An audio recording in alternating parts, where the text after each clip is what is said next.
Assalamualaikum warahmatullahi wabarakatuh. Halo semuanya, perkenalkan aku Nida Febriani Salahusna, mahasiswi psikologi Universitas Muhammadiyah Profesor Dr. Hamka. Di video ini aku ingin membahas mengenai self-healing. Apakah benar self-healing itu sama dengan jalan-jalan ataukah self-healing itu sama dengan liburan? Untuk tahu itu, ayo kita bahas sampai akhir. Semoga apa yang aku sampaikan relate dengan teman-teman dan tentunya bermanfaat. Istilah self-healing belakangan ini ramai digunakan oleh anak-anak muda di Indonesia. Kalimat self-healing ini sering digunakan sebagai ungkapan bila seseorang sedang capek atau letih karena adanya tekanan, sehingga membutuhkan adanya ketenangan jiwa dan pikiran. Misalnya, seorang individu sedang pusing banget karena ada urusan tugas sekolah, tugas kuliah, organisasi, pekerjaan, atau persoalan dirinya yang berat. Terus mereka update story gitu, misalnya di Instagram ngomong kayak, aduh gue butuh healing banget nih gitu ya. Dari kata-kata tersebut tuh yang aku tangkap bukan untuk self healing, tetapi karena adanya tekanan gitu, rasa penat, akhirnya mereka membutuhkan liburan untuk refreshing, untuk menyegarkan otak mereka lagi gitu biar semangat. Nah, dari fenomena seperti itu, masyarakat menjadi banyak yang salah kaprah tentang self-healing, padahal sebenarnya self-healing itu tidak sesederhana itu. Healing adalah sebuah proses yang diperlukan untuk mengatasi sebuah luka psikologis di masa lalu atau luka batin, sehingga membutuhkan tahapan-tahapan untuk penyembuhannya. Nah, sebelum aku bikin video ini, aku juga iseng tanya ke teman-teman Instagram aku bikin story di question box gitu. Aku bertanya dengan pertanyaan, apa yang kamu tahu tentang self-healing, dan ini jawaban mereka.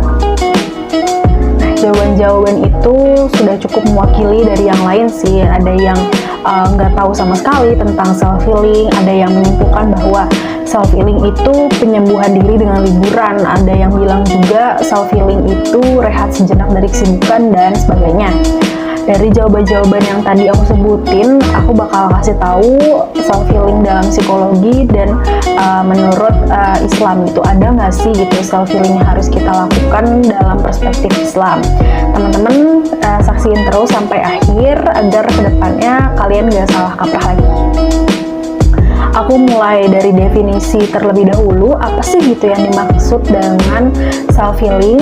Self-healing secara harfiah mengandung makna penyembuhan diri, karena kata healing sendiri diartikan sebagai a process of cure, suatu proses pengobatan atau penyembuhan.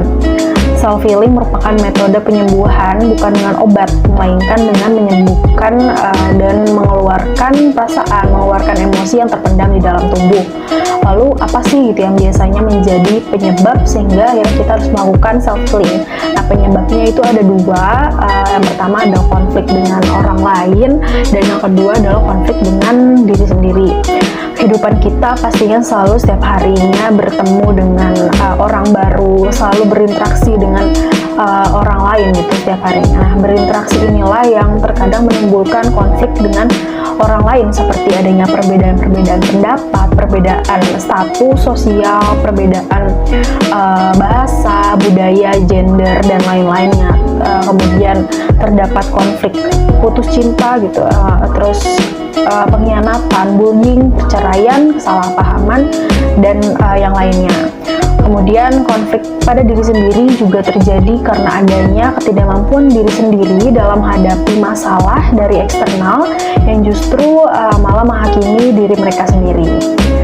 Pada umumnya, setiap individu juga pasti sering menggunakan topeng atau persona, topeng kebahagiaan ataupun topeng yang menyesuaikan kondisi lingkungannya tanpa memperhatikan kebahagiaan diri sendiri. Kayak misalnya aku lagi di tempat umum, lagi bersama teman-teman gitu, pokoknya nggak boleh kelihatan sedih gitu. Pokoknya di depan teman-teman aku harus selalu terlihat bahagia gitu, seperti nggak ada masalah apapun gitu. Padahal kalau misalnya aku ngelakuin kayak gitu secara terus-menerus tanpa sadar, ya aku itu udah melakukan kebohongan pada diri aku sendiri, sehingga orang lain tuh nggak tahu apa yang aku rasain, dan lingkungan sekitar kita juga nggak bisa gitu adanya rasa empati dan simpati, ya karena kita menyembunyikan perasaan diri sendiri.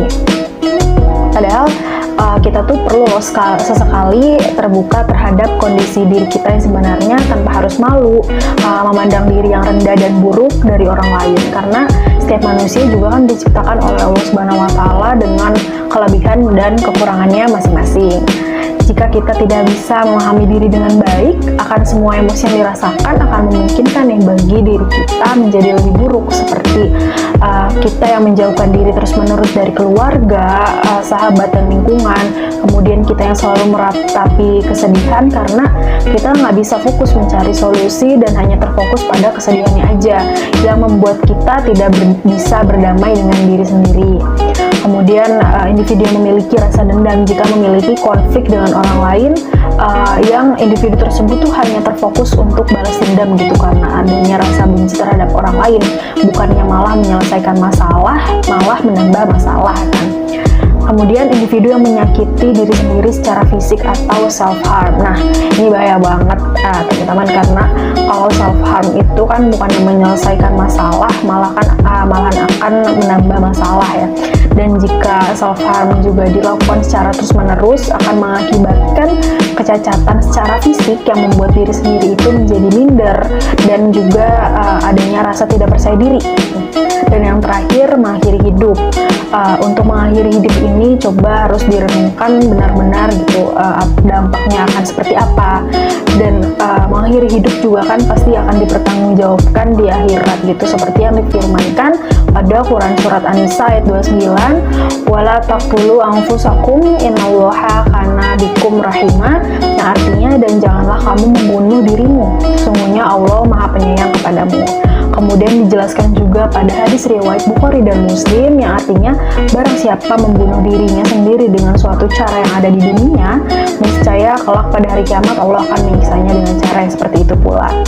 Nah, setelah tadi beberapa penyebab self healing dan akibat apabila tidak bisa memahami diri sendiri, gimana sih gitu ya Kak? Cara biar kita melakukan self healing dengan baik dan tentunya sesuai dengan kebutuhan kita sendiri. Nah, untuk yang pertama caranya adalah forgiveness atau memaafkan.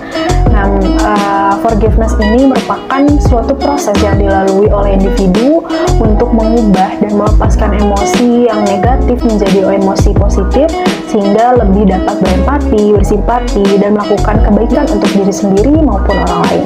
Nah, aku juga pernah dengar dari teman aku bahwa dia tuh setiap sebelum tidur selalu nginget gitu apa aja yang dia buat marah hari itu, apa aja yang dia buat kesal hari itu, atau adanya kesalahan yang ia perbuat dari diri sendiri maupun ke orang lain gitu. Dia tuh ngomong sama diri sendiri, dia itu kayak gini, ya udah deh hari ini gue mau maafin atas semua yang terjadi pada hari ini, dan itu berdampak positif biar individu tuh memiliki perasaan lega, perasaan ikhlas, dan menjalani hari-hari selanjutnya tuh dengan tenang juga. Mungkin kalian bisa coba metode yang satu ini. Kemudian Hudiani 2019 juga mengembangkan beberapa terapi untuk forgiveness, salah satunya adalah meditasi cinta kasih. Nah, pertama-tama caranya adalah kalian tutup mata kalian dan fokus pada proses pernafasan selama 3 menit, tarik nafas, tahan nafas, dan hembuskan nafas itu dalam 3 menit.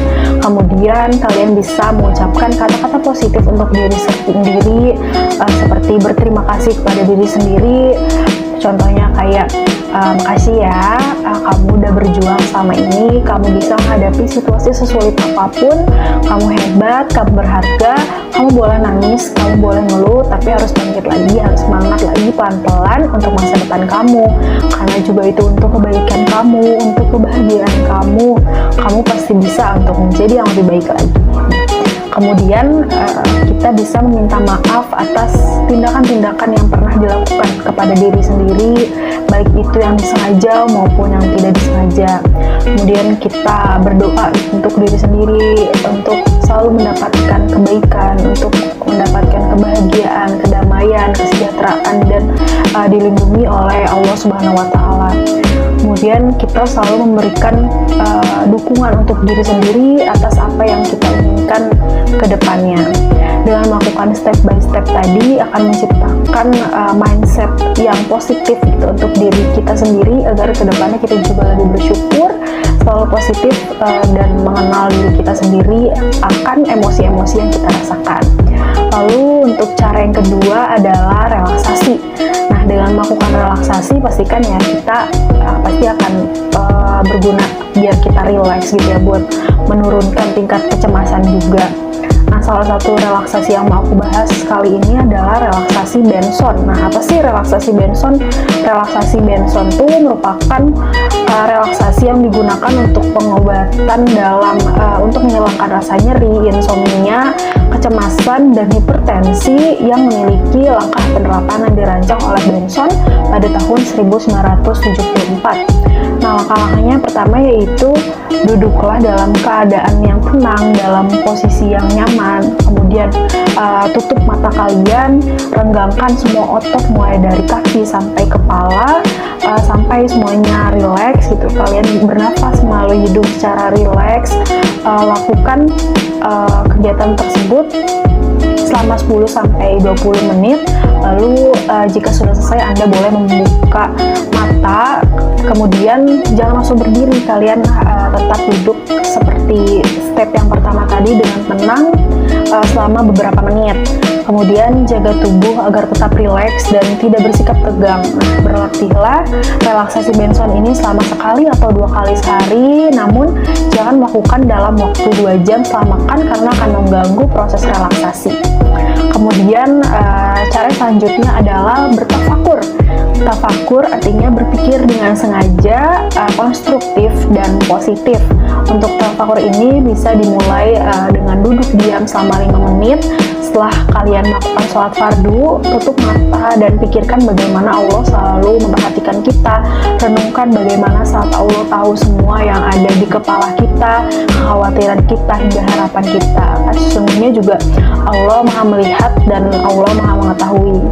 Fokus utama kita ketika melakukan tafakur ini juga hanya kepada Allah gitu, bukan yang lain. Tingkatkan waktu sedikit demi sedikit setiap hari, luangkan waktu untuk merenungkan Allah dan akhirat yang akan membantu kita untuk lebih bersyukur dan juga meringankan tekanan kehidupan sehari-hari. Tafakur ini juga dijelaskan dalam surat Al-Imran ayat 190 yang artinya mereka adalah orang yang berzikir kepada Allah dalam keadaan berdiri, duduk, dan berbaring. Mereka merenungkan penciptaan langit dan bumi. Nah, jadi bertafakur ini juga kita melakukan berzikir gitu secara terus-menerus. Lalu ada yang terakhir, cara yang terakhir dalam self healing ini ada yang memiliki banyak sekali manfaat tentunya, yaitu membaca Al-Quran. Dengan membaca Al-Quran dapat menenangkan pikiran, dapat menenangkan batin, serta membuat hati tenang gitu, dan tentunya dapat meningkatkan rasa cinta kita terhadap Allah Subhanahu wa Ta'ala, seluruh nabi dan rasul, serta para malaikat agar kita menjadi lebih kuat. Selain itu, dengan membaca Al-Quran juga kita akan memperoleh pahala dari Allah Subhanahu wa Ta'ala, diselamatkan dari hari penghisapan akhirat, menjadi obat terbaik saat sakit, dijauhkan dari setan, dan senantiasa mendapatkan perlindungan dari Allah Subhanahu wa Ta'ala. Semoga cara-cara yang aku paparkan untuk self healing dapat kalian manfaatkan dan implementasikan ke dalam kehidupan sehari-hari.